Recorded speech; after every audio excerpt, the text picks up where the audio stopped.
하는 말씀은 구약성경 사무엘하 20장 말씀입니다.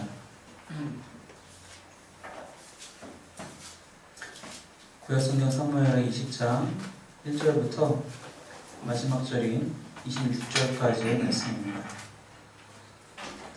구약성경 사무엘하 20장 1절부터 26절까지의 말씀을 저와 여러분이 한 절씩 독하도록 하겠습니다. 제가 먼저 1절 말씀 읽겠습니다.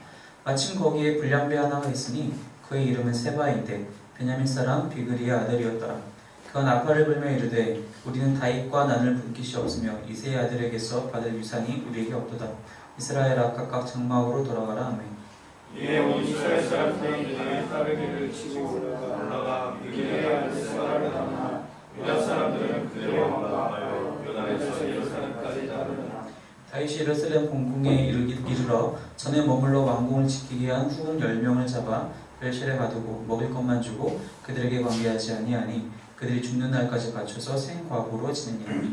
왕이 아마사에게 이르되 너는 나를 위하여 3일내로 유다 사람을 큰 소리로 불러오고 너도 여기 있으라 하니라. 아마사가 유다 사람을 모으러 가더니 왕이 정한 기일에 지체된지라. 다윗이 이에 아비새에게 이르되 이제 그의 아들 세바가 압살롬보다 우리를 더하여하니 너는 내 주의 뻗어 들고 그의 뒤를 쫓아가라. 그가 경고한 성에 들어가 우리를 피할까 하느냐. 요압을 따르는 자들과 그렛 사람들과 블렛 사람들과 모든 용사들이 다 아비새를 따라 비그리의 아들 세바를 뒤쫓으려고 예루살렘에서 나와 기브론 큰 바위 곁에 이르매 아마사가 들어오니 그때 왕이 금복을 입고 띠를 띠고 발주에 꽂은 칼을 흔했는데 그가 나갈 때 칼이 빠져 떨어졌더라. 요압이 아마사에게 이르되 내 형은 평안하냐 하며 오른손으로 아마사의 수염을 잡고 그와 입을 맞추려는 체하매 아마사가 요압의 손에 있는 칼을 쥐하지 아니한지라. 요압이 칼로 그의 배를 찌르매 그의 창자가 땅에 쏟아지니 그를 다시 치지 아니하여도 죽으니라. 요압과 그의 동생 아비새가 비그리의 아들 세바를 뒤쫓으세. 요압의 청년 중 하나가 아마사 곁에 서서 이르되 요압을 좋아하는 자가 누구이며 요압을 따라 다윗을 위하는 자는 누구냐 하니 아마사 길 가운데 뒷속에 있는 자그 주성의 모든 백성의 소용돌이 솟고 아마사를 큰 길에서부터 곁으로 오렸으나 거기에 있는 자도 다 멈추어 서는 것을 보고 옷을 그 위에 뻗니라. 아마사를 큰 길에서 옮겨가매 사람들이 다 요압을 따라 비그리의 아들 세바를 뒤쫓아가니라. 세바가 이스라엘 모든 지파 가운데 두루 다녀서 아벨과 베데마아가와 베델이 온 땅에 이르니 그 무리도 다 모여 그를 따르더라. 이에 그들이 벳마아가 아벨로 나가서 세바를 에우고 그 성읍을 향한 지역 언덕 위에 토성을 쌓고 요압과 함께한 모든 백성이 성벽을 쳐서 헐고자 하더니 그 성읍에서 지혜로 보낸 한 사람을 위해서 이르되 그를 지어다 그를 지어다 주마가에 너희는 요압에게 이르기를 이리로 가까이 오라 내가 네게 말을 하노라 한다. 요압이 그 여인에게 가까이 가니 여인이 이르되 당신이 요압이니까 하니 대답하되 그러하다 아니라. 여인이 그에게 이르되 여종의 말을 들으소서 하니 대답하되 내가 들으리라 하니라. 여인아 이르되 내 사람들이 네 말하기를 아벨에게 가서 물을 것이라 하고 이유를 그대하니라. 나는 이스라엘의 화평하고 충성된 자 중 하나이거늘 당신이 이스라엘 가운데 어머니 같은 성을 멸하고자 하시는도다. 어찌하여 당신이 여호와의 기업을 삼키고자 하시나이까 하니 요압이 대답하여 이르되 결단코 그렇지 아니하다. 결단코 그렇지 아니하다. 삼키거나 멸하거나 하려 함이 아니니 그 일이 그러한 것이 아니니라. 에브라임 산지 사람 비그리의 아들 그의 이름을 세바라는 자가 손을 들어 왕 다윗을 대적하였나니 너희가 그만 내주면 내가 이 성벽에서 떠나가리라 하니라. 여인이 요압에게 이르되 그의 머리를 성벽에서 당신에게 내어 던지리이다 하고 여인이 그의 지혜를 가지고 모든 백성에게 나아가매 그들이 비그리의 아들 세바의 머리를 베어 요압에 던지니라. 이에 요압이 양을 걸매 우리가 흩어져 성읍에서 물러나 각기 장막으로 돌아가고 요압은 예루살렘으로 돌아와 왕이 되니라. 요압은 이스라엘 온 군대의 지휘관이 되고 여호야다의 아들 브나야는 그렛 사람과 블렛 사람의 지휘관이 되고 아도라는 가면관이 되고 아히루스의 아들 여호사밧은 사관이 되고 스와는 서기관이 되고 사독과 아비아달은 제사장이 되고 이는 다윗의 대신이니라. 아멘.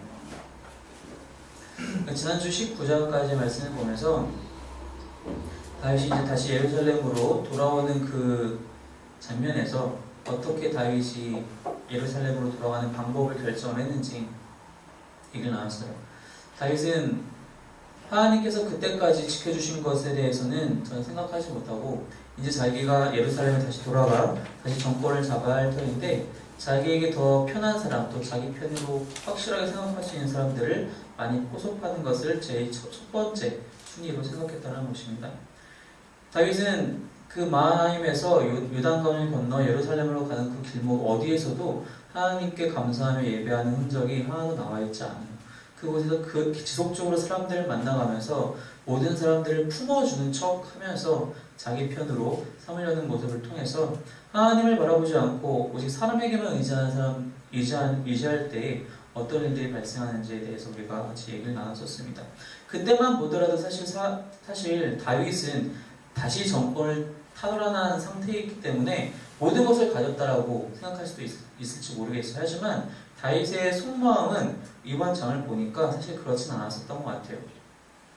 이미 나이가 좀 어느 정도 먹었었기 때문에 다윗은 그 마음속에 엄청난 의심들이 가득했었던 것 같아요. 그래서 더욱더 많은 사람들을 자기 편으로 만들려고 했는지 모르겠습니다. 그래서 19장에 나왔던 여러 사람들 중에 한 사람이었던 무비보셋 같은 경우도 무비보셋의 말을 믿어야 할지 그의 종이었던 시바의 말을 믿어야 할지 어떻게 결정하지 못하고 그냥 둘 다 그냥 알아서 너희들끼리 잘 해결해라. 그래서 둘 다를 그렇게 품어버리는 그런 모습도 보여주기도 했었죠.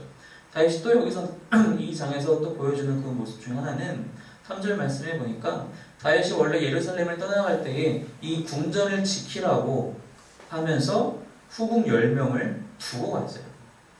자신은 자신의 목숨을 위해서 도망가지만 10명의 후궁을 궁전을 지키라는 명령 그 목적 하나를 가지고 두고 갔어요. 그럼 다시 돌아왔으면 너희가 궁전을 잘 지켰구나. 그래도 압살롬이 들어와서 난리를 쳤지만 그래도 너희가 잘 감당했구나 라고 하지는 못한 망정 압살롬이 들어와서 아버지의 첩들과 동침하는 것이 자기가 권력을 쟁취하는 방법이라고 조언을 듣고 그렇게 이제 실제로 그렇게 실행을 옮겼을 때 그 이야기를 당연히 다윗이 들었을 테고 돌아오자마자 한 것은 그 후궁들을 다 잡아다가 가둬버린 겁니다.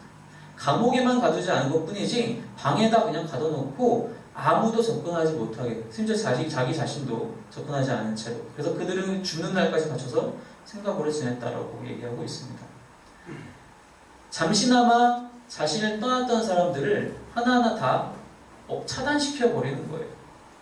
자기가 남겨놓고서 자기의 목적을 위해서 자기가 남겨놓고서는 결국 돌아와서는 그 사람들을 다 의심하고 너희들 다 압살롬 편 된 거 아니야?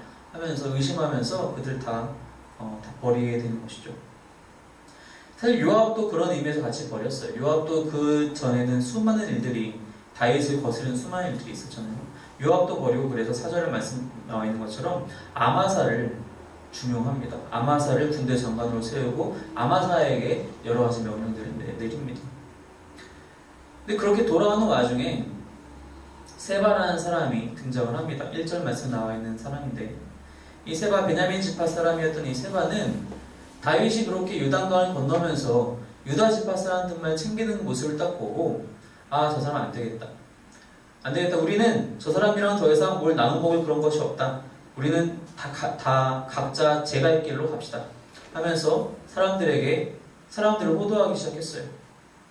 우리는 다윗과 나눌 붓깃이 없다. 이세 아들에게서 받을 유산이 없다. 이스라엘아 각각 장막으로 돌아가라. 그랬더니 많은 사람들이 다윗을 따르는 것을 그치고 다 이스라엘 각각 자신들의 지파 그 지역으로 자기의 집으로 다 돌아가기 시작했어요. 다윗이 보여줬던 모습은 사람만 쫓아가는 모습이었어요. 사람을 어떻게 하면 내 편으로 만들 수 있을 것인가. 그러다 보니까 그것에서 벗어난 차단된 사람들은 더 이상 다윗을 자신의 왕이라고 생각하지 않는 거예요. 왕이라면 자기의 백성들이 좋든 싫든 내 백성이라면 내 나라의 사람이라면 다 품어줄 수 있어야 되는데 다윗은 사실 그러지 못했어요. 자기 지파 사람들만 그리고 자기에게 나와서 잘 보이는 사람들만 챙기기 급급했죠. 그래서 세바 같은 사람들이 일어나서 우리는 다윗과 더 이상 관계하지 말자. 그리고 다 돌아가자. 라고 했을 때 많은 사람들이 그 이야기를 듣고 쉽게 수긍을 했다는 것입니다. 그런 사람들이 점점점 많아지니까 아무래도 유다 지파를 제외한 거의 모든 11지파 사람들 대부분이 아마 이 이야기에 동조했을 것 같아요. 온 이스라엘 사람들이라고 표현한 걸 보면 상당히 많은 무리들이 다 요단강에서 떠나서 자기 집으로 돌아간 것 같아요. 이 사실을 심각하게 생각했어요, 다윗왕. 그래서 아마사에게 3일 동안 유다 사람들을 다 불러 모아라. 이 불러 모아란 말은 군대를 다시 제대로 만들어라 라는 뜻이거든요. 군사들을 소집해라. 아마사는 이제 막 군대 장관이 된 사람이잖아요. 그 전까지는 이 이스라엘의 군대 장관은 요압이 상당히 오랜 기간 동안 군대 장관 역할을 하고 있었어요. 그렇기 때문에 사실 이 사람은 그만한 능력은 안 되었었던 것 같아요. 3일이라는 기일 안에 그 다윗 왕이 원하는 만큼의 군대를 모으지 못했어요. 그때 다윗은 그걸 참지 못하는 거예요. 참지 못하고 어떻게든 빨리 이 세 발을 쳐야 되기 때문에 이제 아마사는 버린 거예요. 그리고 아비새에게 다시 얘기를 합니다. 어떻게 해서 군대를 다 모아서 세 발을 빨리 쫓아가라. 여기서 이제 아비새는 이제 요압의 동생인데, 이제 이 아비새가 사람들을 다 모아서 세 발을 뒤쫓아갑니다. 예루살렘을 이제 나왔어요. 그때 같이 나온 사람이 바로 요압입니다. 요압도 같이 바깥으로 나옵니다. 가면서 같이 이제 이 아비새의 군대와 같이 가면서 중간 가는 과정에서 아마사를 다시 만나게 됩니다. 아마사는 이제 아직도 군대를 모으는 중이었겠죠. 요압이 이제 아마사에게 다가가면서 인사하는 척하면서 그를 죽입니다. 왜 죽였을까요? 당연히 한 가지 이유밖에 없어요. 자신의 군대 장관 자리를 다시 되찾기 위해서였습니다. 죽이고 정말 처참하게 죽이고 사람들을 또 호도하기 시작합니다. 누굴 따를 것이냐? 요압이냐? 아마사냐? 요압은 다윗을 위한다. 그럼 너희도 나를 따라와라. 다 또 따라가게 되죠.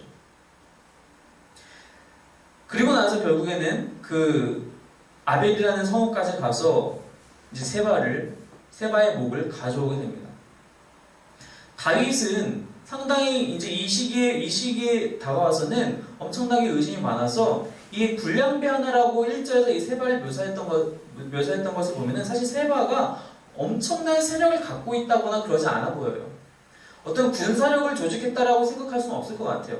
그냥 말로써 사람들에게 얘기를 하는 거예요. 야, 다윗 뭐 별거 있냐? 나이도 먹어가지고 저렇게 자기 사람들만 저렇게 챙기는데 다 떠나가자. 그냥 사람들이 그냥 각각 떠나간 거예요. 누가 세 발을 쫓아간 것이 아니라 각각 떠나간 거예요. 그래서 세바는 어떻게 보면 당시에는 그 순간적인 그 시기에는 많은 사람들이 자기 얘기를 들으니까 자기가 뭔가 좀 된 줄 알았겠죠. 그리고 많은 사람들이 그때는 잠깐은 같이 했었겠죠. 근데 결과적으로 이 아벨 성읍에 이르러서는 순식간에 세바의 목은 날아가고 맙니다. 실제로 사실 세바에게는 어떠한 군사력도 그것을 실천하려는 실행력도 없었다라는 거예요. 근데 그것을 다윗은 엄청나게 두려워했던 것이죠. 저 사람한테는 내가 다시 또 이 왕좌에서 멀어지면 어떡하지? 또 떨어지면 어떡하지? 그 와중에 사실 요압이 이 모든 일들을 본인 스스로 다 진행을 하면서 마지막 22절에 후반부에 보니까 요압은 예루살렘으로 돌아와 왕에게 나아가니라. 그리고 그 다음 절 바로 보니까 요압은 이스라엘 온 군대의 지휘관이 되고, 요압은 분명히 내쳐졌는데 이 모든 일들을 다 행하고 나서 다시 돌아서 아주 당당하게 왕에게 나아갑니다. 다윗에게 나아가서 자 보십시오. 내가 세바의 목 갖고 왔습니다. 그리고 다시 군대의 지휘관이 됩니다. 요압은 도대체 왜 자꾸 다윗이 얘기하는 거라면 하나하나 다 거스르면서 이렇게 일을 진행할까요? 지금까지 죽이지 말라는 사람은 요압이 다 죽였어요. 기억하십니까? 압살롬도 죽였고요. 그 전에 무비보셋을 따르던 사람도 죽였고요. 다 죽여요. 다윗의 얘기를 하면은 다 듣고 나서 따르지 않아요. 근데 결과적으로는 그게 다윗에게 다 득이 돼요. 참 신기하죠. 요압은 정말 능력이 많은 사람이었나 봐요. 왜냐하면 다윗을 따라서 수십 년 동안 사울에게 쫓겨날 때부터 시작해서 지금까지 다윗과 늘 함께 있었거든요. 그래서 그 군대를 늘 지휘했던 사람이었어요. 용맹한 장군이었을 거예요. 스스로의 무예도 엄청났을 거예요. 그렇기 때문에 이런 모략들도 행할 줄 알았고, 어떤 사건이 있을 때 그것을 정리하는 방식도 알았으며 군대를 통솔하는 방식도 다 알았어요. 그럼 요압이 정말로 칭찬받아 마땅한 신하인 것인가? 그렇게 생각했을 때는 전혀 그렇지 않다라는 겁니다. 다윗이 정말 요압을 너무 좋아해서 마지막 그 23절에 가서 다시 군대의 지휘관을 세웠을까요? 아니었을 것 같아요. 세바의 목을 딱 들고 갔을 때, 자 보십시오, 세바의 목입니다 라고 했을 때 정말 어쩔 수 없이 다시 너 군대 장관 해라 라고 했었을 것 같아요. 왜? 요압이 무서워서요. 이 정도 능력이면은 충분히 왕권을 차지하고 남거든요. 이러한 요압의 모습을 우리가 이 시대에 다시 읽어보면서 우리가 생각해 봐야 할 것이 무엇이냐면, 우리가 신앙생활할 때 이런 식으로 신앙생활할 때가 종종 있다는 것입니다. 무슨 뜻이냐? 요압은 이 모든 일들을 진행하면서 다 자기 손으로, 자기 스스로의 힘으로 해결합니다. 누구의 도움을 구하지 않아요. 예를 들어서 자기가 군대 장관에서 떨어졌을 때, 낙오되었을 때 동생을 붙잡고, 야 동생아 나 이제 어떡하냐, 넌 아직 그래도 관직에 있으니까 나 좀 도와줘라 라거나, 혹은 주변 지인들을 풀거나 그런 걸 다 하지 않아요. 본인이 스스로 칼 들고 와서 아마사 죽이고 압살롬 죽이고 다 그래요. 어떠한 순간에도 다른 누구를 의지하지 않고 자기 손을, 자기 능력을 의지해요. 왜? 실패한 적이 없었거든요. 지금까지 요압은 실패한 적이 없었어요. 늘 그 높은 자리, 그 군대 장관이라는 자리에서 정말 수많은 군대를 통솔하면서 단 한 번도 실패한 적이 없었거든요. 전쟁에 나가면 승리하고, 설령 자기가 낙오되었을 때에도 자기가 스스로 다시 일으켜서 올라올 수 있는 능력이 있는 사람이었거든요. 그래서 그는 하나님에게 절대로 의지하지 않았어요. 종종 우리가 신앙생활을 하면서 이 정도의 일은 내가 충분히 할 수 있어라고 생각할 때가 많이 있습니다.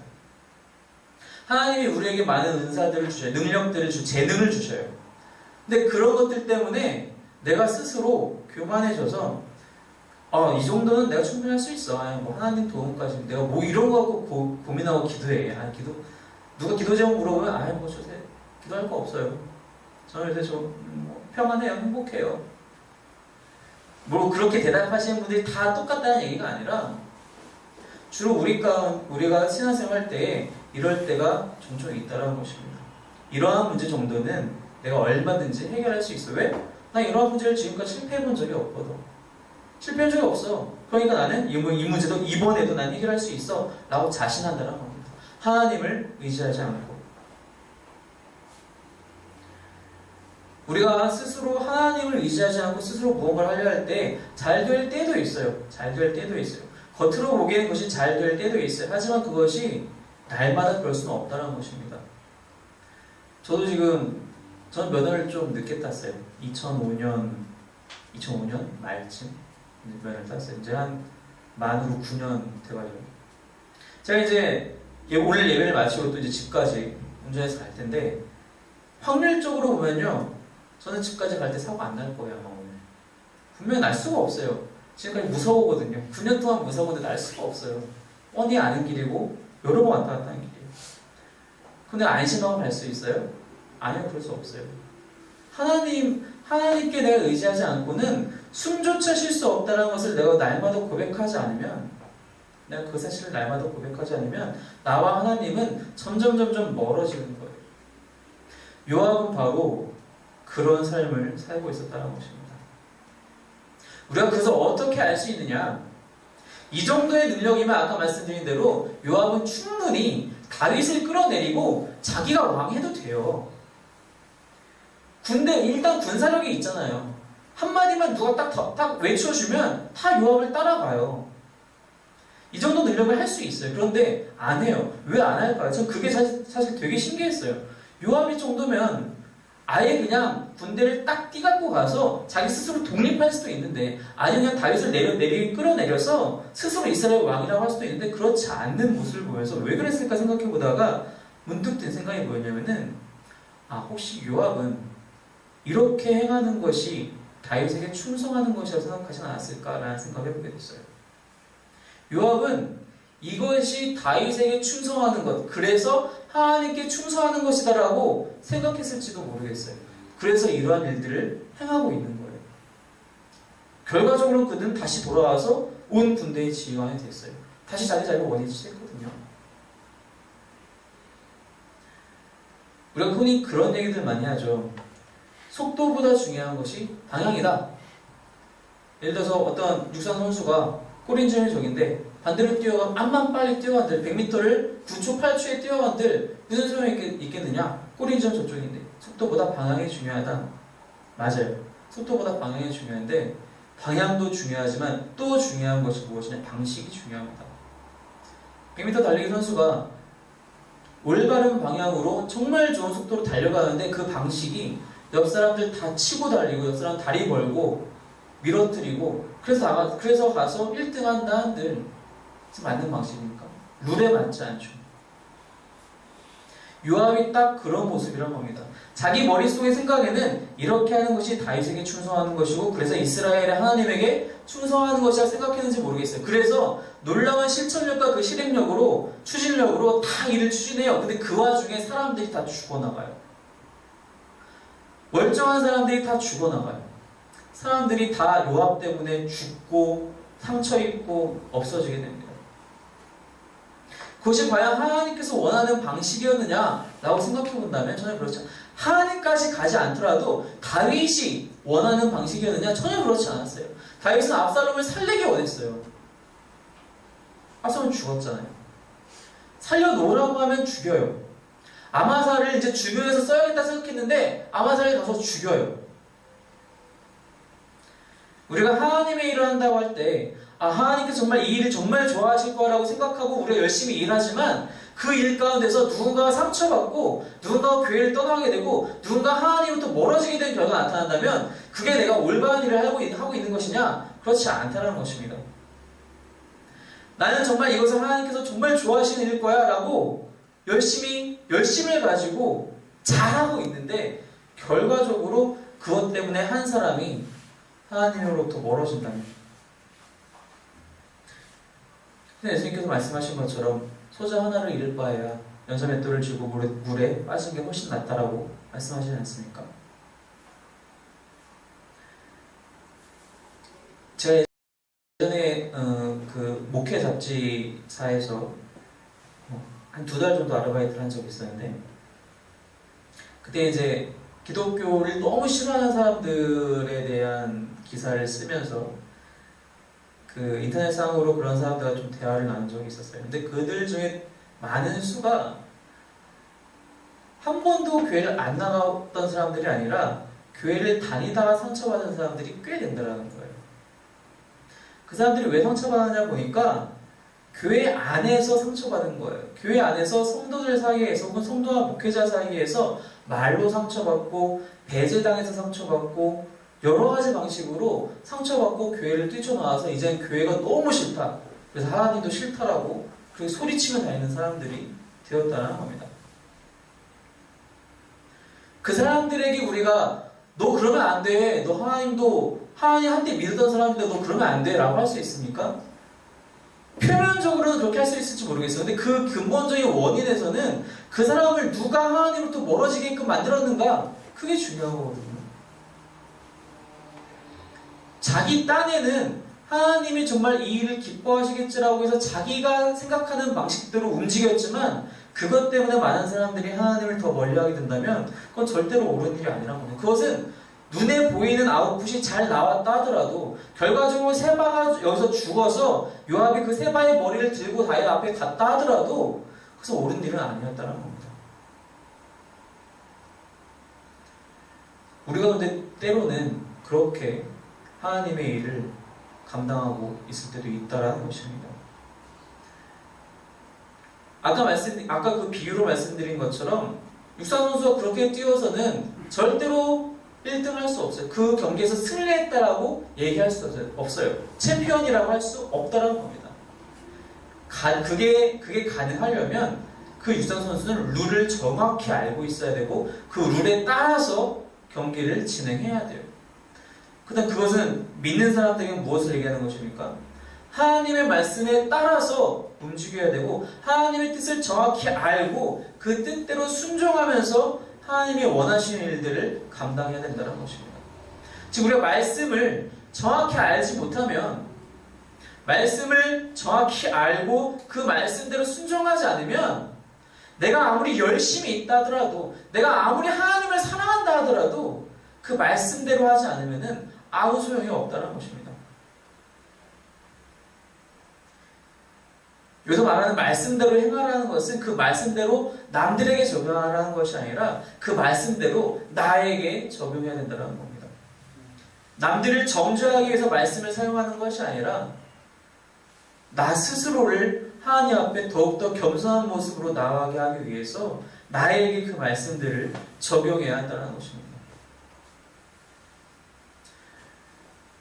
요압은 스스로의 능력으로, 자기 자신의 능력으로 자기의 자리를 다시 되찾으려고 했어요. 왜냐하면 그것이 가능했거든요. 본인이 보기엔 그것이 가능했고 언제나 그랬듯이 늘 해왔었던 일이었어요. 그래서 결과적으로는 스스로 높아졌지만 결국 이 요압도 나중에 솔로몬에 의해서 처리당합니다. 나중에 다 다윗이 유언할 때 한 사람 한 사람 다 얘기해요. 이 사람도 조심해야 되고 저 사람도 조심해야 되고. 결과적으로 요압은 그 높은 자리에 올라갔지만 결국 솔로몬이 아닌 다른 사람을 왕으로 밀다가 죽임을 당합니다. 예수님께서도 그래서 신약에 이르러서 말씀하시죠. 스스로 높아지려는 사람은 다 낮아질 것이다. 그 예수님께서 그 본문에서 말씀하신 그 비유, 너희가 어디 잔치집에 갔을 때 먼저 상석에 앉으면은 더 중한 친구가 오면은 어찌 되겠네, 너희 말속으로 밀려날 것이다. 근데 말속에 앉게 되면은 주인이 먼저 와서 야, 너 왜 여기 앉아있냐, 내 옆으로 와라 해서 상석으로 옮겨줄 것이다. 그 비유를 잘못 해석하면은 겸손해야 되겠구나, 겉으로라도 겸손을 떨어야겠다. 그건 당연히 틀린 비유, 틀린 해석이고 어쨌든 겸손해야 되겠구나. 근데 여기서의 겸손은 하나님 앞에서 겸손을 얘기하는 것이지 사람 앞에서의 겸손을 이야기하는 건 아니에요. 하나님 앞에서 우리가 겸손해야 한다는 것. 그래서 말하는 겸손은 전적으로 하나님을 신뢰해야 된다는 것입니다. 내 힘으로 할 수 있는 것이 아니라 요압처럼 내 힘으로 다 할 수 있다라고 자신하는 것이 아니라 전적으로 하나님만 내 모든 것을 주관하신다라고 날마다 고백하고 그 믿음대로 하나님께 의지해야 한다는 것입니다. 그것이 진짜 하나님이 원하시는 겸손이고, 그랬을 때야 비로소 우리가 올바로 하나님을 아는 사람이 되고 그 말씀을 제대로 해석하고 순종할 수 있는 사람이 된다는 것입니다. 겸손하지 않으면 내 능력을 너무 의지하다 보면은 우린 그 자리까지 갈 수 없게 돼요. 순종까지는 갈 수도 없어요. 내 뜻대로만 해도 언제나 됐었거든요. 하지만 하나님께서 원하시는 것은 늘 당신 앞에서 무릎 꿇고 겸손함으로 주님의 말씀을 귀 기울이면서 그 말씀대로 행하겠다고 하는 사람들을 하나님께서는 지금도 찾으신다는 것입니다. 늘 그 믿음을 고백하시길 바랍니다. 하나님, 저는 당신 없이는 할 수가 없습니다.